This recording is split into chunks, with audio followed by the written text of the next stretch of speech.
The Sarbadars were a mixture of religious dervishes and secular rulers that came to rule over part of western Khorasan in the midst of the disintegration of the Mongol Ilkhanate in the mid-14th century. Centered in their capital of Sabzarvar, they continued their reign until Khwaja Ali Muayyad submitted to Timur in 1381, and were one of the few groups that managed to mostly avoid Timur's famous brutality. Sheikh Khalifa Mazandarani, one of the leaders of this movement, was indeed a great scholar. In modern Iranian history, the term Sarbadars was used by the Union of Iranian Communists during their armed uprising in January 1982 in Amol, against the Iranian regime. Religion. The Sarbadar state was marked by divisions in religious belief during its existence. Its rulers were Shiite, though often Sunnis claimed leadership among the people with the support of Ilkhanate rulers. The leadership of the Shiites stemmed chiefly from the charisma of Sheikh Khalifa, a scholar from Mazandaran. The sheikh had arrived in Khorasan some years before the founding of the Sarbadar state and was subsequently murdered by Sunnis.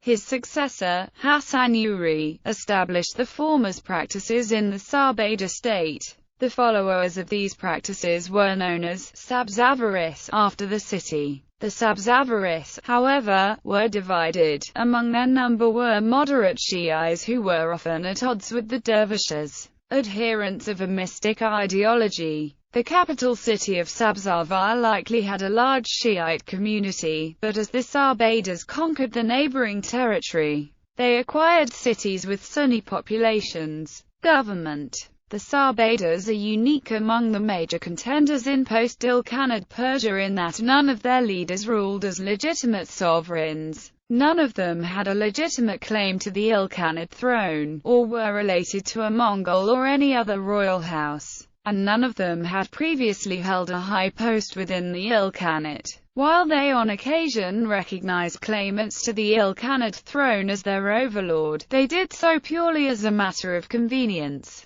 and in all other aspects they had no ties to the Ilkhanate. This fact had a strong influence regarding the nature of the Sarbadar political state. The Sarbadars had a form of government which would, in modern times, probably be identified as an oligarchy or a republic. Unlike their neighbors, the Sarbadars had no dynastic lines. Power usually went to the most ambitious. This view is not universally held, however. Some point to the fact that one of the Sarbadar rulers, Baji al-Din Masood, produced a son who also eventually reigned, named Lutf-Allah, while 7 other rulers separated the reign of Masood and that of his son. Those 7 rulers are sometimes considered regents for Lutf-Allah, until he was old enough to grab power for himself. Nevertheless, the 7 are generally considered the heads of state in their own right. A ruler would hold power for as long as he could. The fact that several of them met violent deaths was a sign of the instability that plagued the state for most of its existence.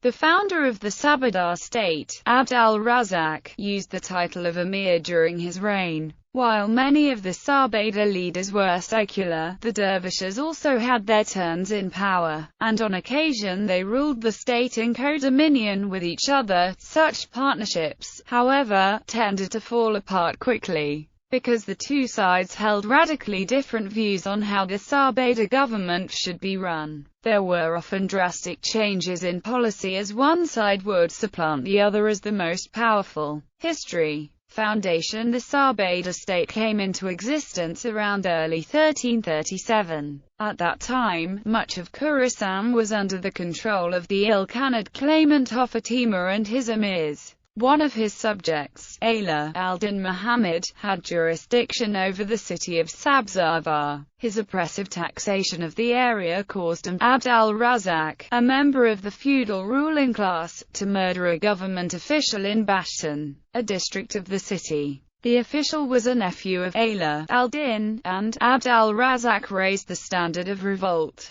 The rebels at first settled in the mountains, where they defeated militias sent against them and raided caravans and herds of cattle, and then in the summer of 1337 took possession of Sabzawar. Tofa Timur was most likely campaigning in the west at this time, against the Jalayirids, making him unable to deal with the revolt. Abd al-Razak took the title of emir and had coins made in his name, but he was stabbed to death by his brother Vajih al-Din Masud during an argument in 1338. Masud, taking command of the Sarbadars, made peace with Tofa Timur, promising to recognize him as sovereign and to pay taxes to him. The Khan agreed, in the hope that it would put a stop to the Sarbadar raids on his supply trains. In the meantime, Sheikh Khalifa's follower Hassan Uri had been preaching in towns all across Khorasan, with great success. His accomplishments attracted the suspicion of the government authorities, and in May 1336 he fled to eastern Iraq. When he returned some years later, Tofa Timur's lieutenant and commander of the Jayon-i-Kurban Argan Shah had him arrested in 1339 or 1340. He was eventually released, perhaps due to the insistence of Masud, who soon after decided to take advantage of Hassan Uri's popularity. He joined Hassan's order as a novice, and had him proclaimed as joint ruler. Hassan Uri proclaimed that the 12th Imam would soon return.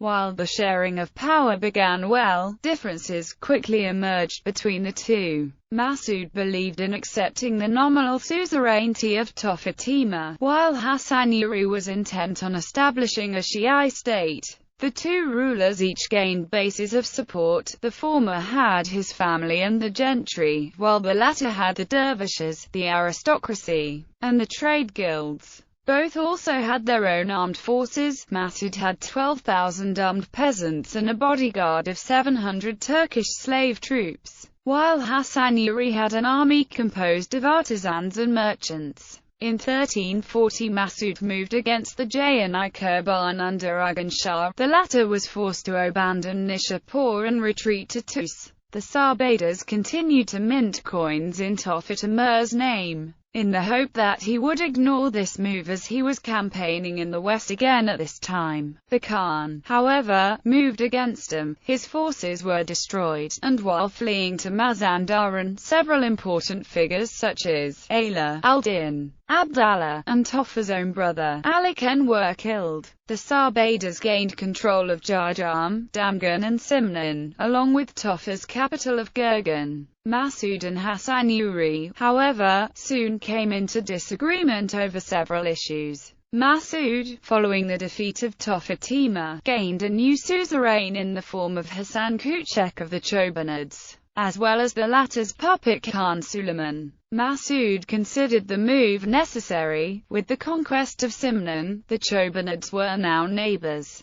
Since the Chobanids were Sunnis, however, this doubtless did not go over well with Masud's co-ruler. With the defeat of the Jayon-i-Kurban and Tofa Timur, the Sarbadars still had one more force to contend with in Khorasan, the Kartids of Herat. Their leader Mu'izz al-Din Hussein also recognized Tofa Timur's overlordship, and when the Sarbadars threw off the Khan's nominal rule, they became enemies. The Sarbadars decided to destroy the Kartids with an offensive campaign. The armies of the two forces met at the Battle of Zafar on July 18, 1342. The battle started out well for the Sarbadars, but then Hassan Uri was taken and killed. His supporters, assuming that his death had been the result of an assassin of Masud, promptly retreated, turning the tide of the battle. The Kartids therefore survived. Following the return home, Masud attempted to rule without the support of the dervishes, but his power was decreased. He attempted to end the threat of Tofa Timur, who had in the meantime made his camp in the Amul region and was preventing the Sarbadars from staying in contact with the Chobanids.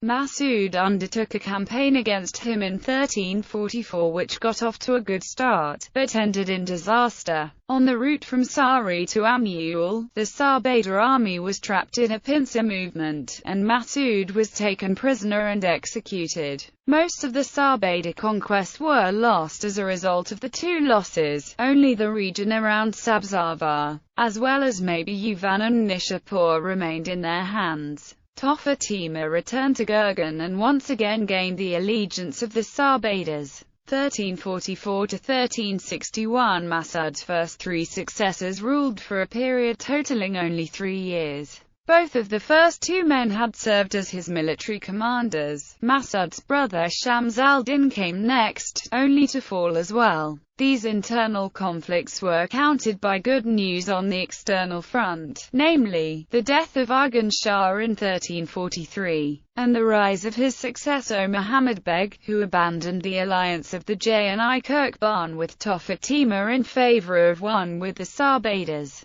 Shams al-Din was replaced in turn by the dervish Shams al-Din Ali in 1347, marking the loss of power by Mas'ud's adherents. Shams al-Din Ali was an effective administrator, reorganizing the state finances, carrying out tax reforms, and paying officials in cash. As a religious man, he attempted to stamp out prostitution, drugs and alcohol, and lived a simple life. His military was effective. Although he failed to take Tus, he was able to destroy a rebellion in Damgan in the west. He was, however, prevented from turning the Sarbadar state to the Shi'i creed by Mas'ud's supporters, who kept the government Sunni. In the meantime, he gained enemies among the opponents of the dervishes, as well as the corrupt officials of the state that hated his reforms. One of these officials, named Haidar Kasib, who was possibly a member of the Artisan Guild, murdered him around 1352. Shams al-Din Ali's successor was a member of the Sabzavari aristocracy named Yahya Karavi.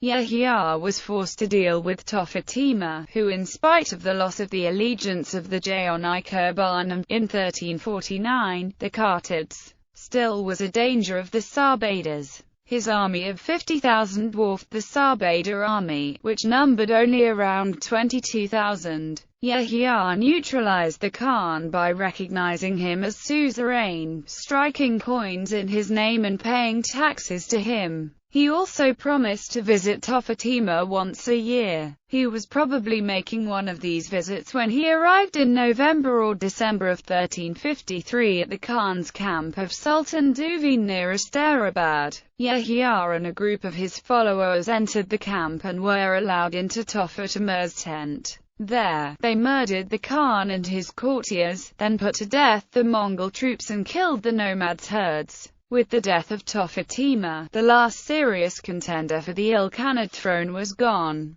The Sarbadar lands then expanded to the borders reached by Mas'ud, and then gained even more. The area around Ray, the city of Tus, and Asterabad and Shazman. Yahya, however, was murdered around 1356, possibly at the hands of Mas'ud's adherents. Mas'ud's son Lutf Allah was possibly involved in the murder. Haidar Kasib, the murderer of Shams al-Din Ali, now took advantage of the situation. Arriving from Asterabad, ostensibly to hunt down Yahya's killers, he installed Yahya's nephew Zahir al-Din Karavi to rule. Soon afterwards, however, he removed him from power and ruled in his own name. Unfortunately for him, he was unpopular with nearly everyone even before he came to power. As a former member of Shams al-Din Ali's party, the supporters of Mas'ud disliked him, and his murder of Shams al-Din Ali alienated him from the dervishes. Nasr Allah, Lutf Allah's tutor, allied with Yahya's murderers and rose in revolt in Isfahan, the second city of the Sarbadars. Haidar moved to put the rebellion down, but before he could, he was stabbed to death by an assassin hired by Hassan Damghani. Lutf Allah now gained control of the state, but he soon came into conflict with Hassan Damghani as well. He was defeated, and in the process Mas'ud's adherents were mostly eliminated. Hassan Damghani was now forced to deal with Amir Vali, who was a son of the former governor of Asterabad before its conquest by the Sarbadars. Amir Vali had taken advantage of Hyder Qasib's move out of Asterabad to return to the city. Amir Vali then claimed to be acting in the name of Luqman, the son of Fatima, although he never handed power over to him. Hassan sent 2 expeditions against him, both of which ended in failure. He himself led a third force, but met no more success, allowing Amir Vali to be in a position to gain more Sarbadar territory. Meanwhile, in the east, a radical Shi'i named Darvish Aziz revolted and established a theocratic state in Mashhad in the name of the 12th Imam. Darvish Aziz gained more territory with his conquest of Tus. Hassan recognized that the entire Sarbadar state was in jeopardy. The Sabzavari dervishes might declare their support for the theocratic state at any time. He moved against Darvish Aziz, defeated him and destroyed the Mahdist state. Darvish Aziz went to Isfahan in exile. Soon afterward, however, Ali Muayyad rose in revolt in Damghan and gained the support of Hassan's enemies. He recalled Darvish Aziz from exile and joined his order. While Hassan was besieging the castle of Shakan, near Jajam, Ali Muayyad captured Sabzavar around 1361. In the process, he captured the possessions and families of many of Hassan's followers. When he demanded Hassan's head, they therefore complied. Decline and submission to Timur, Ali Muayyad enjoyed, by far, the longest reign out of all the Sarbadar rulers. The partnership with Darvish Aziz lasted for 10 months, while Ali Muayyad, who was Shi'i, helped raise Shi'ism to the state religion. He opposed several of Darvish Aziz's theocratic ideas. Tensions were high when a campaign was begun against the Kartids of Herat. Even before they had met any resistance, the Sarbadar army erupted in violence. While on the march, Ali's men picked a quarrel with the dervishes. Darvish Aziz and many of his followers were killed trying to escape. Ali returned and attempted to destroy the power of the dervishes completely. He moved against their organization and forced them out of Sabzavar, and even destroyed the graves of Sheikh Khalifa and Hassan Uri. The dervishes, however, fled, being granted refuge by the Kartids, the Jayoni Kurban, and the Muzaffarids of Shiraz. Meanwhile, the Jayoni Kurban regained Tus, though the two sides seemed to have no further conflict. Amir Vali gained control of Simnan and Bistam, though Asterabad was temporarily reconquered by the Sarbadars in Tus in 1389, and afterwards sought refuge with the Muzaffarid Shah Mansur in Isfahan, but was eventually pardoned by Timur and given the governorship of Basra near the end of 1393. That same year, following the conquest of Baghdad by Timur, the governorship of that city was given to Ali's nephew Khwaja Masud Sabzavari, who had a force of 3,000 Sarbadars. Despite this, he was forced to retreat in 1394 when Sultan Ahmad of the Jalayirids marched to recapture the city, and he retreated to Shushtar. Following the death of Timur, the Sarbadars slowly fell out of prominence. Legacy. Historically, the Sarbadars have been considered a robber state. They have been accused of being a group of religious fanatics who terrorized their neighbors, with little regard for legitimate rule. Considering the conduct of nearly all of the Persian states during this time period, this assessment seems needlessly harsh.